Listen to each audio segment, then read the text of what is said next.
Guys, how are you. आप सभी खैरियत से होंगे। तो देखिए, आज जो है हमारा रसायन विज्ञान की क्लास के अंदर जो टॉपिक रहेगा वो रहेगा पदार्थ की अवस्थाएं, स्टेट्स ऑफ मैटर। यानी जितने भी हमने पदार्थ के बारे में पढ़ा कि जो स्थान घेरता है और जिसके अंदर क्या होता है, वजन होता है, वो क्या कहलाता है, पदार्थ कहलाता है। अब पदार्थ की क्या होती है, कुछ स्टेट्स होती हैं, अवस्थाएं होती हैं, ठीक है। तो उनके बारे में हम आज पढ़ेंगे। तो देखिए, यहाँ पर पदार्थ की 3 अवस्थाएं होती हैं, यानी स्टेट्स जो होती है पदार्थ की, 3 अवस्थाओं में पाया जाता है पदार्थ। कौन कौन से में? नंबर फर्स्ट ठोस, यानी जैसे क्या हो गया, लोहा हो गया, लकड़ी हो गया, पत्थर हो गया, ठीक है, बर्फ हो गया, इस तरीके का। दूसरा क्या है हमारा, द्रव यानी कि लिक्विड में जैसे पानी हो गया, दूध हो गया, तेल हो गया, पारा हो गया, ये सब क्या होते हैं, लिक्विड होते हैं। नेक्स्ट हमारे गैस होते हैं, गैस यानी कि जो क्या होता है, गैसीय अवस्था में ऐसे अभी बतलाएंगे इसकी डिटेल कि क्या होते हैं ये सारे, कौन कौन से होते हैं। जैसे कि क्या होती है, हमारी वायु होती है, ऑक्सीजन, अस्पतालों में देखा होगा आपने सिलेंडर, या आपका घर में जो एलपीजी गैसेस है, सिलेंडर है, उसके अंदर गैस भरी हुई होती है, हाइड्रोजन, ठीक है, ये सब क्या होते हैं, गैस होती है, ठीक है भाई। तो 3 अवस्थाएं होती हैं, नंबर फर्स्ट ठोस, दूसरा द्रव, तीसरा गैसेस। हिंदी इंग्लिश में बोलेंगे इसको, ठोस को सॉलिड, द्रव को लिक्विड और गैस को गैसेस। ओके, आगे चलते हैं हम। यहाँ पर ठोस अवस्था के क्या लक्षण होते हैं, यानी हम कैसे पता करें कि ये चीज ठोस है, ठीक है। तो उसके कुछ लक्षण होते हैं, वो लक्षण क्या है, तो देखिए यहाँ पर सबसे पहले ठोस जो भी वस्तु होगी, एक तो उसका आकार यानी साइज जो होगा वो निश्चित होगा, ठीक है भाई। मान लीजिए आपने कोई लोहे का टुकड़ा लिया, या लोहे का आपने देखा होगा तो जो वेट होता है, बाट है 1 किलो का, तो उसका आकार जो है वो वही रहेगा, चाहे आप उसे कहीं भी रख दें, चाहे आप उसे खुले मैदान में रख दें, चाहे बाल्टी के अंदर रख दें, चाहे उसे क्या मग्गे के अंदर रख दें, चाहे क्या आप अलमारी में रख दें, तो वो आकार चेंज नहीं करेगा, ठीक है। तो जिनका आकार क्या होता है, निश्चित होता है, वो ठोस होते हैं। दूसरी बात है उनका आयतन यानी कि वॉल्यूम, जितनी वो जगह घेरेंगे उतनी ही जगह वो घेरेगा, चाहे उसे आप आंगन में रख लीजिए, आप चाहे उसे अलमारी में रख लीजिए, चाहे सेफ अलमारी में रख लीजिए, कहीं भी रखेंगे आप, जितनी जगह वो एक जगह घेरेगा वो उतनी ही जगह हर जगह घेरेगा, ठीक है। तो इनका क्या होता है, आकार और आयतन यानी वॉल्यूम, साइज और वॉल्यूम क्या होता है, निश्चित होता है, एक ही रहता है, ठीक है। दूसरा क्या है, अंतराणु बल क्या होते हैं, यानी अणुओं के बीच में जो आकर्षण बल होता है, कल हमने पढ़ाया था कि पदार्थ के अणुओं के बीच में आकर्षण बल होते हैं, जिसकी वजह से एक दूसरे को पकड़े रहते हैं। तो ठोसों में क्या होता है, सबसे ज्यादा होता है, यहाँ पर मैंने लिखा है अंतराणु बल द्रव तथा गैसों से अधिक होता है, यानी कि जो अन्य 2 स्टेट्स हैं उनके अलावा क्या होता है, ये उन सबसे ज्यादा अंतराणु बल इनमें इसमें ठोसों में पाया जाता है, ठीक है। आपने देखा लोहा, आप तोड़ने की कोशिश करेंगे नहीं टूटेगा, ठीक है। इसी तरीके से पत्थर है, ठोस है, आप उसे तोड़ोगे तो आसानी से नहीं टूटेगा, ठीक है, क्योंकि उसके अणुओं के बीच में आकर्षण बल क्या है, बहुत ज्यादा है। आगे देखिए क्या है, इसमें मैंने आपको बता दिया, इसके उदाहरण है लोहा, लकड़ी, पत्थर, बर्फ आदि। आप इस पे अपना एक्सपेरिमेंट कर सकते हैं, ठीक है।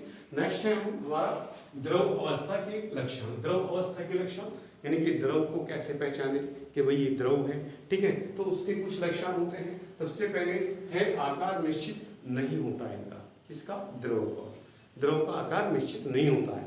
क्यों? अगर देखिए आपके पास 1 लीटर पानी है, तो पानी को अगर आप प्लेट में रखेंगे तो फैल जाएगा, परात में रखेंगे तो भी फैल जाएगा, अगर बाल्टी में रखेंगे तो वो बाल्टी का आकार ले लेगा, प्लेट में रखेंगे प्लेट का आकार ले लेगा, मग्गे में रखेंगे मग्गे का आकार ले लेगा, अपनी देगची में रखेंगे देगची का आकार ले लेगा, भगोने में रखेंगे भगोने का आकार ले लेगा, और आप उसे फर्श पे डाल देंगे तो फर्श पे फैल जाएगा।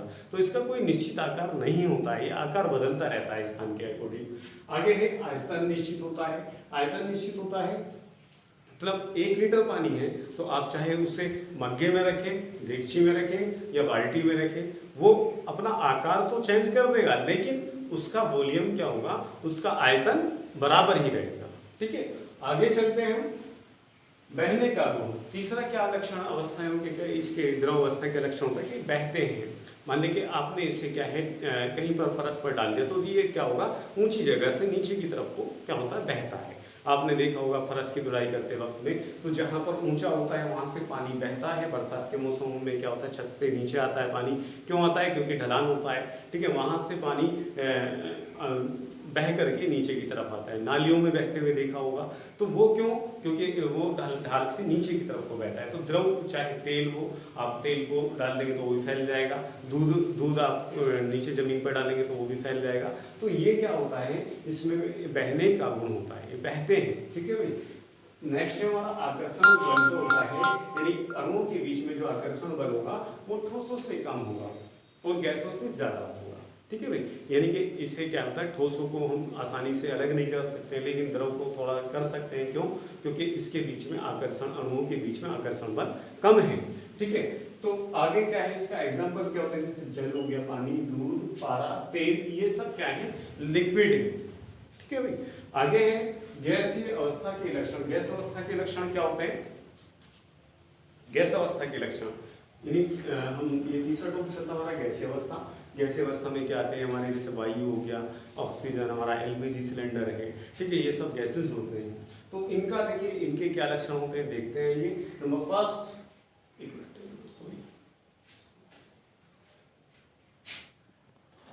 यहाँ पर मैं थोड़ा सा इसे सेट करना रह गया था हमारा, मैंने दोबारा सेट कर दिया, मैं दोबारा पढ़ा देता हूँ। द्रव अवस्था के लक्षण, तो द्रव अवस्था के लक्षणों में देखिए मैं दोबारा बता देता हूँ कि आकार निश्चित नहीं होता है, यानी ये क्या होते हैं, द्रव दोबारा से आकार ले लेते हैं, यानी कि हर एक का आकार ले लेंगे, कहीं भी रखेंगे आप उसका ही आकार ले लेंगे, मैंने पहले बता दिया। दूसरा है आयतन निश्चित नहीं होता है। आयतन निश्चित यानी कि ये क्या करते हैं, किसी आयतन निश्चित होता है कि 1 लीटर पानी है, आप कहीं भी रखेंगे तो 1 लीटर रहेगा, चाहे मग्गे में रखें, देगची में रखें, कहीं भी रखें। आगे बहने का गुण होता है, मैंने आपको बता दिया पहले।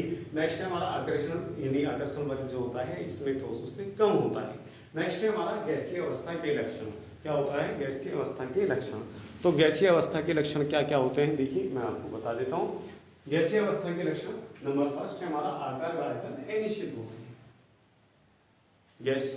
गैसों के अंदर ये एक खूब है कि ना तो इनका आकार निश्चित होता है, ना ही आयतन निश्चित होता है, ठीक है। आप लेंगे आपके पास एलपीजी सिलेंडर होते हैं जो बड़े बड़े होते हैं 15 किलो के, तो उसमें क्या होता है 15 किलो गैस समा जाती है और थोड़ी सी गैस भी उसके अंदर पूरे के पूरे आयतन को घेर लेगी, ठीक है। अगर लीकेज हो जाए तो क्या होगा, पूरे कमरे में फैल जाएगी, यानी पूरे कमरे को उसके अणु घेर लेंगे, ठीक है। इसी तरीके से आपने देखा होगा क्या होता है, जो परफ्यूम होते हैं छिड़कने वाले, तो वो उसके कण क्या होता है, गैसीय अवस्था में बदल करके चारों तरफ फैल जाते हैं, ठीक है। आपने कोई सेंट की शीशी रखी किसी एक कोने में, तो क्या होता है, आपको पूरे कमरे में महक दिखाई देगी। अगर किसी वजह से आपका गैस एलपीजी गैस लीकेज हो गया तो वो गैस के अणु क्या होंगे, आप यानी कि दूर से ही उसकी महक क्या हो जाएगा, आपको पता लग जाएगी कि गैस निकल रही है, ठीक है। तो वो क्या किस कारण होता है, क्योंकि उनका क्या होता है, उनका आकार, उनका आयतन निश्चित नहीं होता है। वो किसी के भी आकार को ले लेंगे, जिस बर्तन में रखेंगे उसके आकार को ले लेंगे, और आयतन में यानी कि पूरे के सारे घेर लेंगे।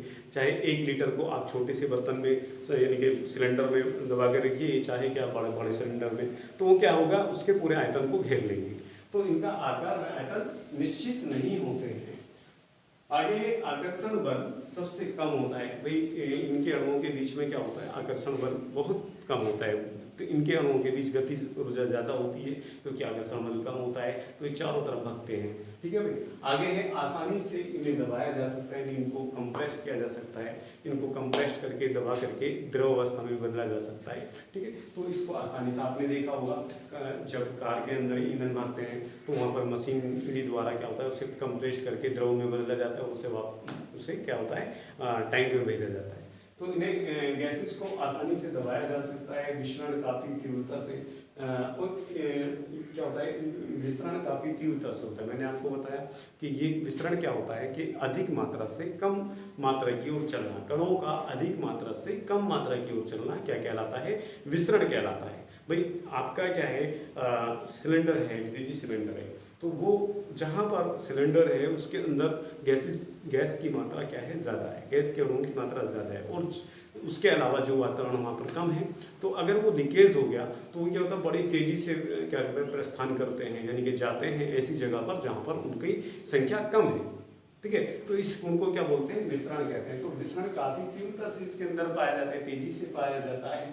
ठीक है भाई, तो और इसके एग्जांपल क्या होते हैं, वायु होती है, ऑक्सीजन, नाइट्रोजन, हाइड्रोजन आदि, ये सब क्या होते हैं, गैसेज होते हैं। ठीक है भाई, आज के लिए इतना ही काफी है। अगर कुछ बात समझ में नहीं तो आप मालूम कर सकते हैं। ठीक है, ओके, तब तक के लिए खुदा हाफिज।